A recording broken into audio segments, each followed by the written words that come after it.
We've all done it. Dangled our feet off a dock into water so muddy it looks like coffee with too much cream. You look down, you see absolutely nothing, and you comfort yourself with the assumption that the water is empty. But the Mississippi River is hiding a dark secret just 4 inches beneath that brown, silent surface. While you float and swim, there are massive, prehistoric giants holding perfectly still in the pitch black directly below you, some longer than you are, and heavier than 2 of you combined. The people who fish this river the hardest are always the ones who talk about it the quietest. And once you realize what is actually sharing the water with you, you'll never want to dip your toes in it again. Silver carp. We begin with the only monster on this list that shows itself, and that is exactly why it goes here at the surface, as the introduction to everything below it. The silver carp is an invasive filter feeder that was never meant to be here.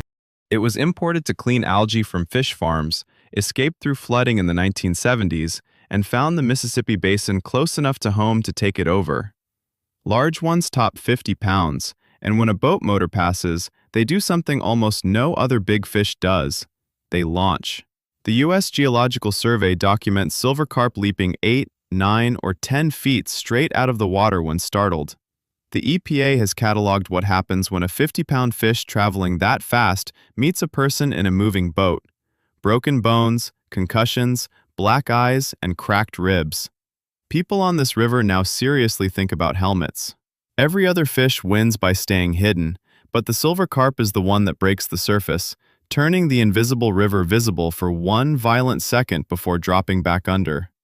In some stretches, wildlife managers estimate these carp make up the majority of the biomass in the water, meaning the one that jumped is only the fraction that happened to jump. The rest are still down there, outweighing nearly everything native around them. It is the one you can see, and it is the last one that will give you that courtesy. Flathead catfish.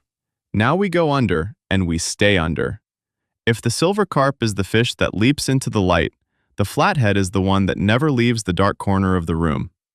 The flathead catfish is an ambush predator built for the parts of the river you cannot see into.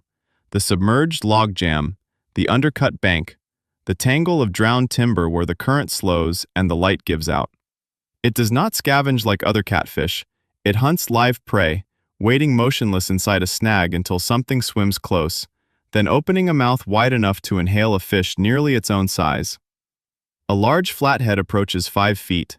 The record pulled from Mississippi waters came out of the Yazoo, a tributary, in 2023 and weighed just under 90 pounds. That is a fish as heavy as a grown man that spent its life packed into the kind of brush pile a swimmer would never think twice about. That is the flathead's claim on the unseen water. It does not roam the open channel where you would expect a big fish. It lives in the exact structures people are drawn to: the shady bank, the fallen tree, the cool pocket where kids jump in to escape the sun. The denial here is geographic. You tell yourself the danger is out in the middle, in the deep water far from you. But the flathead is not in the middle. It is in the timber, 10 feet off the bank in the dark, holding still, which is the whole reason it got so big. Bighead carp. We stay with the invisible but trade the ambush hunter for something stranger, a giant that dominates the river not by hunting anything, but by sheer silent mass. The bighead carp is the silver carp's larger, quieter cousin, and it made the same journey into the Mississippi and Missouri basins. But where the silver carp leaps, the bighead mostly does not. It hangs in the water column with its mouth open, straining plankton, and it grows. Missouri's Department of Conservation notes a bighead can put on 40 to 50 pounds in its first 5 years, and has been recorded as heavy as 90 pounds. A fish the size of a person, made almost entirely out of the microscopic food that native fish depend on. A single female can carry 2 million eggs. That is the threat, and it is a slow one. It does not injure boaters or ambush swimmers. It out-eats everything, quietly consuming the base of the food web that species like the paddlefish have relied on for 100 million years. It wins its place for what it says about this river. A 90-pound animal can hang motionless a few feet from your boat, eating, breeding, and taking over, while giving you absolutely no sign it is there. No leap, no wake. Just mass in the dark, getting larger. Blue catfish. Now we reach the largest catfish on the continent and the first true heavyweight of this list, the fish that owns the deepest, darkest water the river has. The blue catfish is the biggest catfish in North America. Full stop. It routinely reaches 5 feet. The all-tackle world record. A fish from a reservoir on the Virginia and North Carolina line in 2011 weighed 143 pounds. The Mississippi's own state record was set near Natchez by an angler named Eugene Cronley, who pulled a 131-pound blue out of a 90-foot hole in the river channel. Sit with that for a second. 90 feet down, in water where depth is meaningless, a fish heavier than the man who caught it was living on the bottom of a river you can drive across in 30 seconds. The blue catfish is an apex opportunist. It eats anything it can fit in its mouth, and it is one of the few native fish large enough to turn around and eat the adult invasive carp that flooded the system.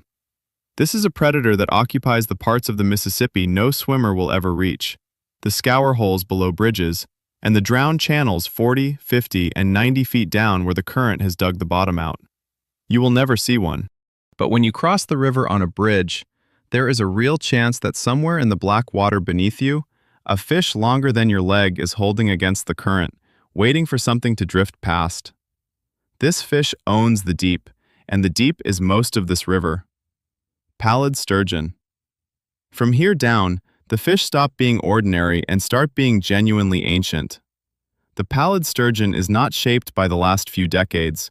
It is shaped by tens of millions of years, and by one undeniable fact about this river. The Mississippi has always been blind. The pallid sturgeon evolved for exactly this environment, the turbid, silt-choked, zero-visibility main channel that most other fish actively avoid.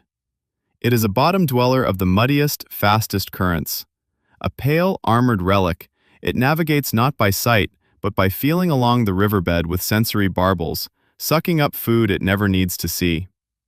Adults reach 5 to 6 feet in length.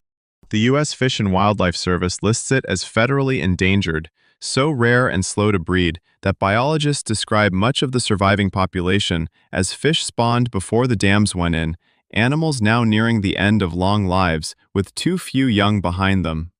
This is the fish the unseen water belongs to more than any before it. Because the pallid sturgeon did not adapt around the river's blindness, it adapted directly into it. Where every other creature here is hidden by the muddy water, the pallid sturgeon actually requires it.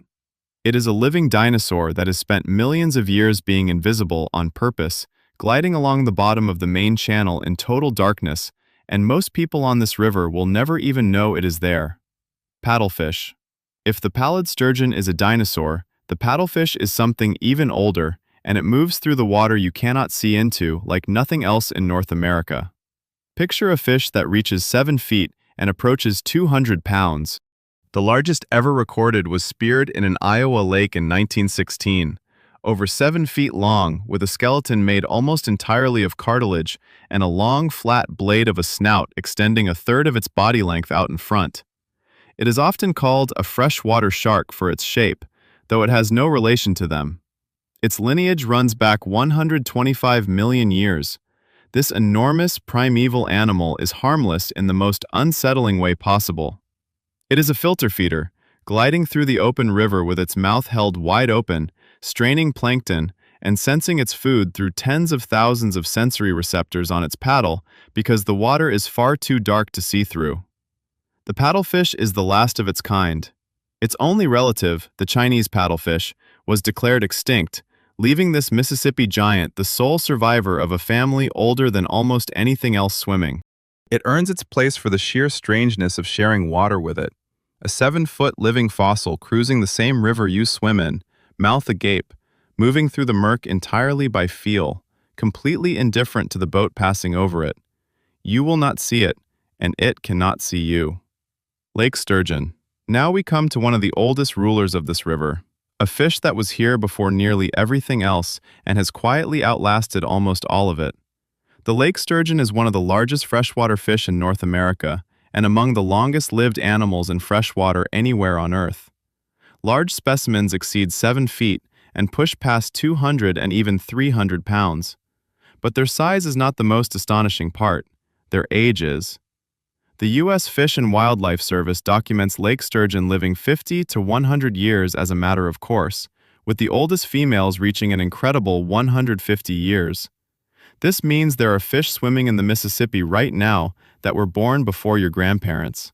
Their lineage traces back more than 150 million years, and they wear that history openly, having no true scales but rather rows of hard, bony plates down a body shaped like an armored torpedo.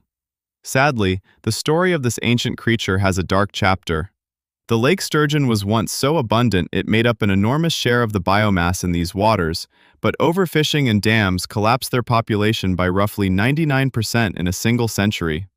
Because of this, the general perception has inverted.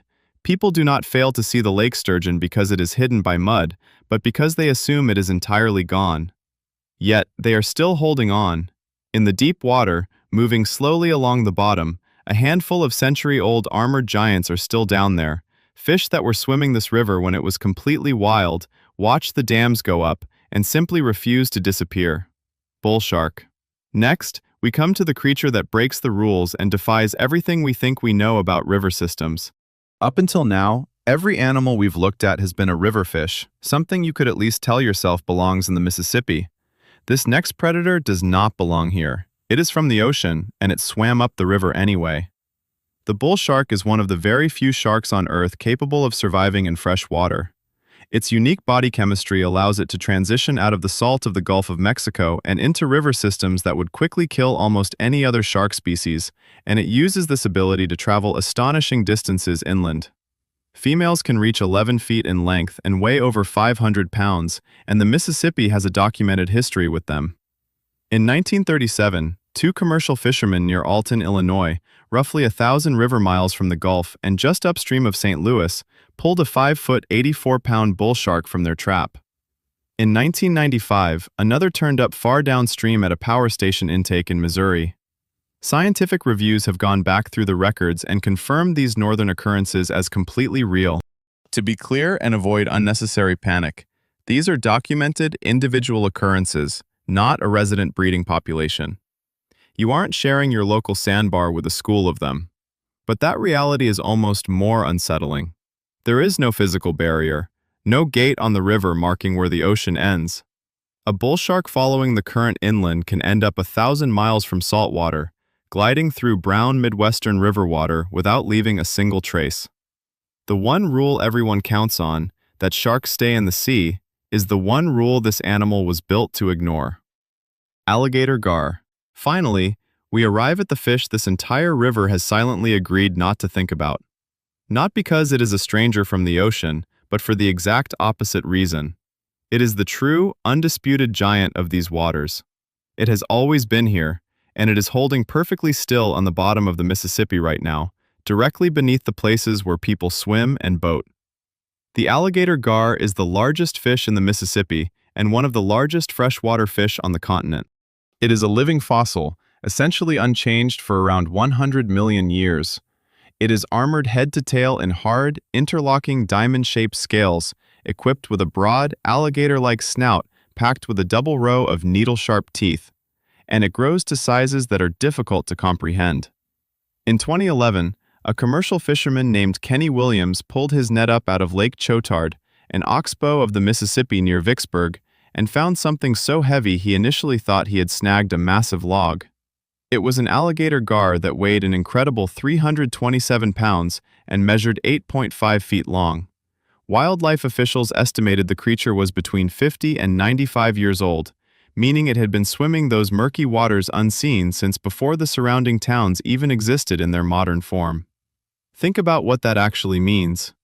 Under the very interstate bridges where families boat and swim every summer, there are 300-pound armored ambush predators holding motionless, just inches beneath a surface you cannot see through. They are not rare relics fighting extinction. They are common, they are breeding, and, in a twist of ecological irony, they are one of the only native predators large enough to eat the massive invasive carp we started this journey with. It is the purest version of the river's mystery, a genuine monster, larger than a human, made completely invisible by nothing more than muddy water and our own decision not to look down.